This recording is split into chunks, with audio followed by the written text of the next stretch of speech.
Nous allons regarder ensemble maintenant une petite animation sur le logiciel qui s'appelle Stellarium.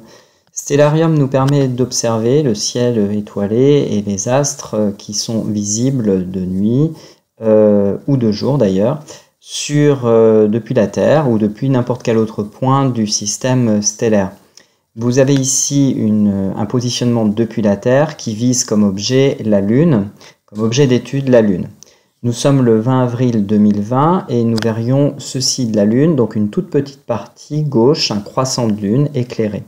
Si je fais défiler maintenant les jours, j'observe que ce croissant de Lune diminue et nous avons donc une situation où la Lune apparaît comme un disque noir, c'est ce qu'on appelle la nouvelle Lune. On dit parfois que la Lune est une menteuse puisque lorsqu'elle est nouvelle, c'est au moment où elle a totalement disparu.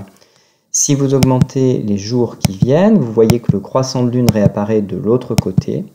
Et si vous augmentez progressivement ce croissant de Lune, vous allez obtenir un disque, un demi-disque quasiment complet qui apparaît. Si vous tracez une droite passant par ce demi-disque, vous pouvez obtenir une lettre au choix, D ou P. Ici, si on trace un trait qui passe par ce demi-disque, on a la lettre P qui apparaît, P, un P penché.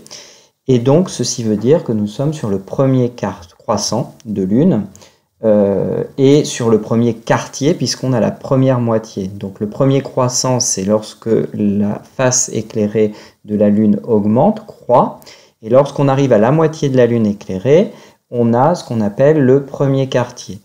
Le premier quartier ici est encore plus nettement visible puisqu'on a bien maintenant la moitié de la Lune qui est éclairée. On va passer à une phase alors où la Lune va avoir tendance à grossir et on appelle ça la Lune gibbeuse croissante, c'est-à-dire qu'on a passé la première moitié et en plus le diamètre de la Lune apparaît légèrement plus grand dans cette phase-là. Cette Lune gibbeuse croissante va nous amener à une situation où le disque lunaire est totalement éclairé et nous sommes donc dans une situation de pleine Lune. À partir de la pleine Lune, le disque lunaire va être de moins en moins éclairé. On a donc une Lune gibbeuse décroissante et cette fois-ci, on a bien vu une phase où le diamètre de la Lune apparaissait un tout petit peu plus petit. Cette Lune gibbeuse décroissante va nous permettre de passer par une situation où la moitié de la Lune seulement est éclairée.